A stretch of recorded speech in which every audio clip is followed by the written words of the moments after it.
Episode J, The Book of Abraham. The background. Between 1818 and 1822, Antonio Lobolo unearthed 11 mummies and several papyri near Thebes, Egypt. After Lobolo's death in 1830, the mummies and artifacts were shipped to New York to be sold for the benefit of his heirs.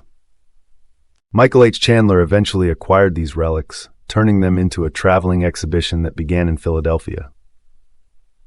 Over the next 2 years, Chandler toured the eastern United States, displaying and selling the mummies as he went.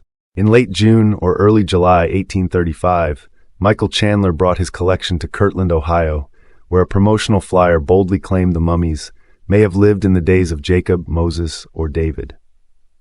At the time, Kirtland was the stronghold of the Latter-day Saints, led by Joseph Smith, who had recently published the Book of Mormon, purportedly translated from ancient golden plates inscribed with Reformed Egyptian.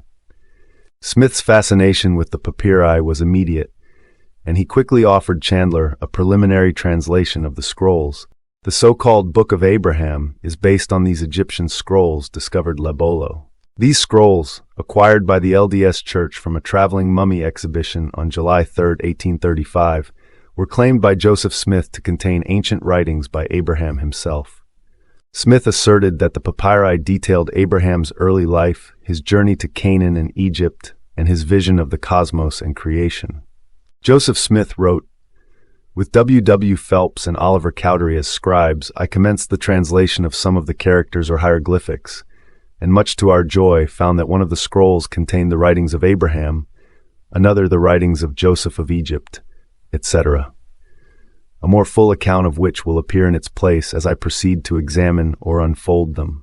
Joseph Smith, along with Joseph Coe and Simeon Andrews, swiftly acquired the 4 mummies and at least 5 papyrus scrolls for a staggering $2,400, a sum that would equate to roughly $85,684 today in 2024.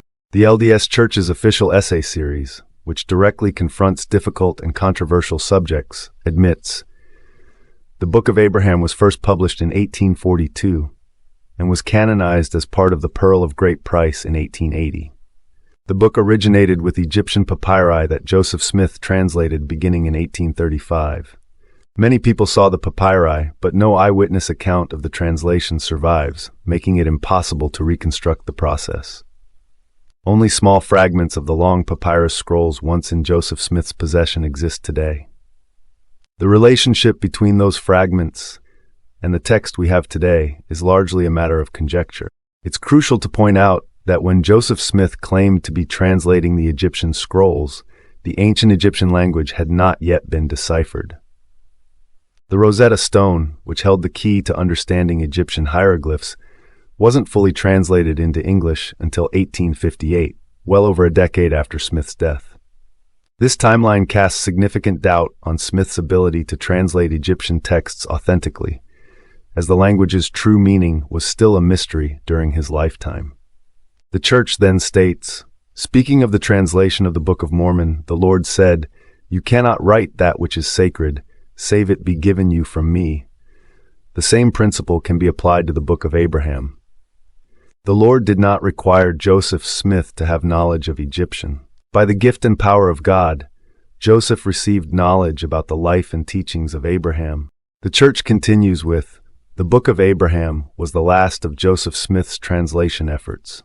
In these inspired translations, Joseph Smith did not claim to know the ancient languages of the records he was translating. Much like the Book of Mormon, Joseph's translation of the Book of Abraham was recorded in the language of the King James Bible. This was the idiom of Scripture familiar to early Latter-day Saints, and its use was consistent with the Lord's pattern of revealing His truths after the manner of His servants' language, that they might come to understanding. This statement raises 2 critical issues. First, Joseph Smith attempted to translate the Kinderhook plates 8 years later, even if it was just a small portion. Second, why not translate the scrolls in their original language? Why was there a need to use the King James language? Could it be because he wanted to maintain consistency with the King James Bible's influence throughout the Book of Mormon? Between July and November 1835, Joseph Smith began translating an alphabet to the Book of Abraham and arranging a grammar of the Egyptian language as practiced by the ancients. In this endeavor, Smith closely collaborated with Oliver Cowdery and W. Phelps. Their work culminated in a collection of documents now referred to as the Kirtland Egyptian Papers. Among these is a bound manuscript titled Grammar and Alphabet of the Egyptian Language, which contains Smith's interpretations of Egyptian glyphs. The first part of this book is almost entirely dedicated to deciphering Egyptian characters, while the second part explores a form of astronomy allegedly practiced by ancient Egyptians. Notably, much of the writing in the book was recorded by a scribe who took down what Smith dictated. The Egyptian alphabet manuscript is particularly significant as it reveals Smith's approach to translating the papyri. First, the characters from the papyri were transcribed onto the left-hand side of the manuscript. Then, an attempt was made to hypothesize what the symbols might have sounded like. Finally, an English interpretation was provided for each symbol. Smith's translation process involved 5 degrees of interpretation, with each degree representing a progressively deeper and more intricate level of understanding. In translating the Book of Abraham, Joseph Smith dictated while W. Phelps, Warren Parrish, and Frederick G. Williams served as scribes. The complete translation was initially published in 1842 as a series in the Latter-day Saint newspaper Times and Seasons. The work was later canonized by the LDS Church in 1880 as part of its Pearl of Great Price. The claimed contents, nearly half of the Book of Abraham, exhibits a clear dependence on the King James Version of Genesis. According to H. Michael Marquard, it seems clear that Smith had the Bible open to Genesis as he dictated this section in chapter 2 of the Book of Abraham. Smith attempted to reconcile these similarities by suggesting that Moses, when writing Genesis, used the Book of Abraham as a reference, abridging and condensing it as he saw fit. Thus, while Moses presented the account in the third person, the Book of Abraham, authored by Abraham himself, was written in the first person. This method mirrors Smith's approach to the Book of Mormon, where numerous verses are directly borrowed from the Old and New Testaments. The Book of Abraham introduces several unique Latter-day Saint doctrines, which Mormon author Randall S. Chase describes as truths of the gospel of Jesus Christ that were previously unknown to church members of Joseph Smith's day. These doctrines include the nature of the priesthood, cosmology, human exaltation, premortal existence, the first and second estates, and the plurality of gods. The Book of Abraham notably expands on priesthood concepts, suggesting that those foreordained to it earned their right through valor or nobility in the premortal existence. It also states that Pharaoh was a descendant of Ham and therefore could not have the right of priesthood. This passage, though not explicitly linking Pharaoh and Ham to black Africans, was historically used to justify the priesthood ban for black individuals. In 1868, the juvenile instructor cited the Pearl of Great Price as a source for racial attitudes in church doctrine. By the early 1900s, the story of Pharaoh was used as a scriptural basis for the ban, and by 2002, the Doctrine and Covenants Student Manual cited Abraham 1:21-27 to justify the exclusion of black individuals from the priesthood until 1978. Chapter 3 of the Book of Abraham presents a distinctive and allegedly Egyptian cosmology, detailing a hierarchy of celestial bodies, each with unique movements and time measurements. Randall S. Chase comments, "With divine help, Abraham was able to gain greater comprehension of the order of the galaxies, stars, and planets than he could have obtained from earthly sources." At the pinnacle of this celestial hierarchy is Kolob, described as the slowest rotating star and the closest to the dwelling place of God. The Book of Abraham is the only work in the Latter-day Saint canon to mention the star Kolob. According to the book, Abraham saw the stars, that they were very great, and that one of them was nearest unto the throne of God. And the name of the great one is Kolob, because it is near unto me, for I am the Lord thy God. I have set this one to govern all those which belong to the same order as that upon which thou standest. Based on this verse, the LDS Church claims that Kolob is the star nearest to the presence of God and the governing star in all the universe. Time moves slowly on the celestial body. 1 Kolob day corresponds to 1,000 Earth years. The Church also notes, Kolob is also symbolic of Jesus Christ, the central figure in God's plan of salvation. In 1842, the Times and Seasons published 3 illustrations, known as Fact-similes, from the Book of Abraham, accompanied by Joseph Smith's interpretations. These illustrations were prepared by Smith and engraver Reuben Hedlock. Later, the facsimiles and their explanations were re-engraved and included in the Pearl of Great Price. Facsimile number 1 depicts Abraham bound to an altar, with the priest of Elkanah preparing to sacrifice him. Facsimile number 2 illustrates celestial objects, including the heavens, earth, various planets and stars, the sun and moon, and a divine revelation of key priesthood concepts. Facsimile number 3 shows Abraham in Pharaoh's court, reasoning upon the principles of astronomy. The controversy: Egyptologists have translated the source material for the Book of Abraham and revealed that it is a standard pagan Egyptian funerary text for a deceased individual named Hor from the 1st century CE. Specifically, it is a common breathing permit used by Egyptians for burial purposes. This text has no connection to Abraham or the claims Joseph Smith made in his translation of the Book of Abraham.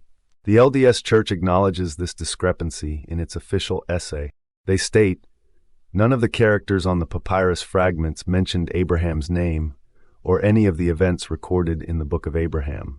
Mormon and non-Mormon Egyptologists agree that the characters on the fragments do not match the translation given in the Book of Abraham, though there is not unanimity, even among non-Mormon scholars, about the proper interpretation of the vignettes on these fragments. Scholars have identified the papyrus fragments as parts of standard funerary texts that were deposited with mummified bodies. These fragments date to between the 3rd century BCE and the 1st century CE, long after Abraham lived. Esteemed Egyptologists outside the LDS Church have thoroughly debunked Joseph Smith's translations of the papyri and facsimiles as erroneous and irrelevant to their actual content. Facsimile 1: the names are inaccurate. The depiction of Abraham is incorrect.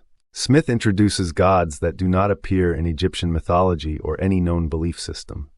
Facsimile 2: Smith's translation of the 11 figures in this facsimile is completely erroneous. None of the names or deities Smith identifies align with Egyptian religion or recorded mythology. Every god mentioned is misidentified. Facsimile 3: Smith misidentifies Osiris as Abraham. Isis is incorrectly named as the pharaoh. Mat is wrongly identified as the prince of the pharaoh. Anubis is incorrectly labeled as a slave. The deceased Hor is misidentified as a waiter. Smith makes 2 errors by misidentifying a female figure as male. Keith E. Norman, an LDS scholar, has written that for the LDS Church, it is no longer possible to pretend there is no conflict. Norman continues, "Scientific cosmology began its leap forward just when Mormon doctrine was becoming stabilized. The revolution in 20th century physics precipitated by Einstein dethroned Newtonian physics as the ultimate explanation of the way the universe works. Relativity theory and quantum mechanics, combined with advances in astronomy, have established a vastly different picture of how the universe began, how it is structured and operates, and the nature of matter and energy. This new scientific cosmology poses a serious challenge to the Mormon version of the universe." Starting in the late 19th century, Egyptologists outside the LDS Church have consistently challenged Joseph Smith's interpretations of the facsimiles. They argue that the reconstruction of damaged sections of the papyri is also flawed. In 1912, the book Joseph Smith, Jr. as a translator was released, presenting comprehensive rebuttals to Smith's translations. Critics included notable scholars such as Archibald Sayce, Flinders Petrie, James Henry Breasted, Arthur Cruttenden Mace, John Punnett Peters, C. Mercer, Eduard Meyer, and Friedrich Wilhelm von Bissing.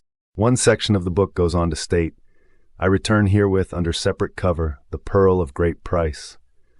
The Book of Abraham, it is hardly necessary to say, is a pure fabrication. Cuts 1 and 3 are inaccurate copies of well-known scenes on funeral papyri, and Cut 2 is a copy of one of the magical discs which in the late Egyptian period were placed under the heads of mummies.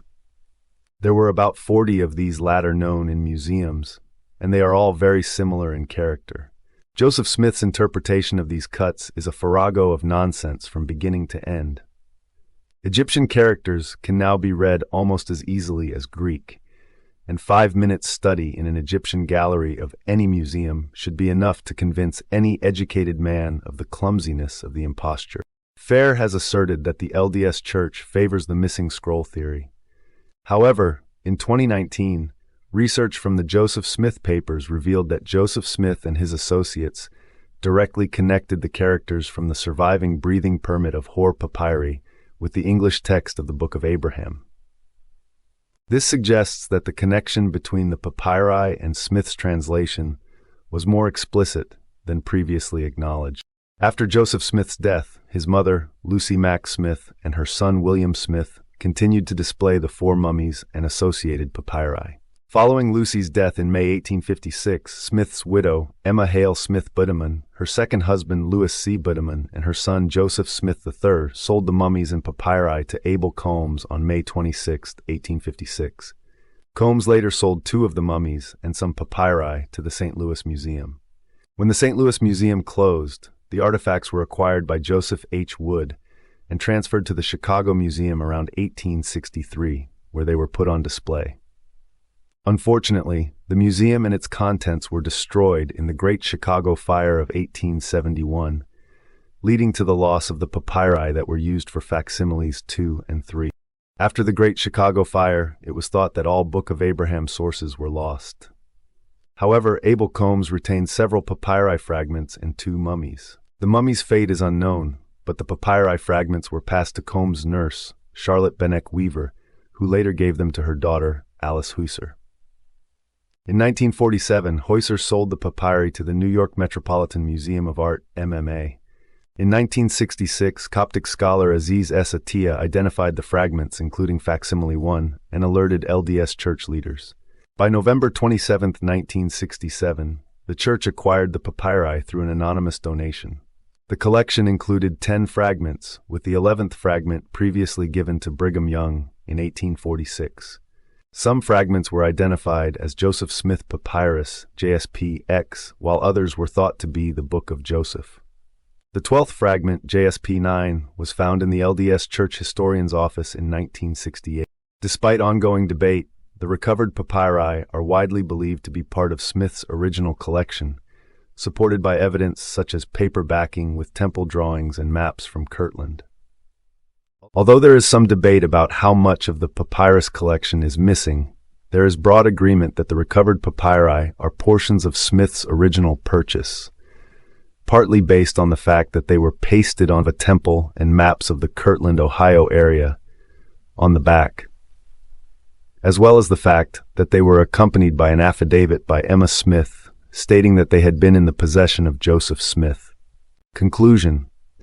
However, Joseph Smith's ability to translate the papyri is more than questionable. The ancient Egyptian language had not been deciphered during his lifetime, and the Rosetta Stone, crucial for understanding Egyptian hieroglyphs, was not fully translated until after Smith's death.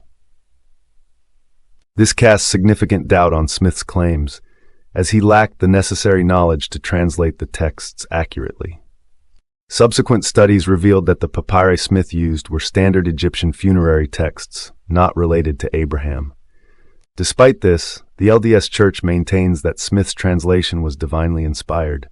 The recovered fragments of the papyri, which were lost in the Great Chicago Fire and later rediscovered, support the view that Smith's translation was not based on the actual content of the papyri. Thank you so kindly for watching. This is the Ex-Mormon Informant signing off for today.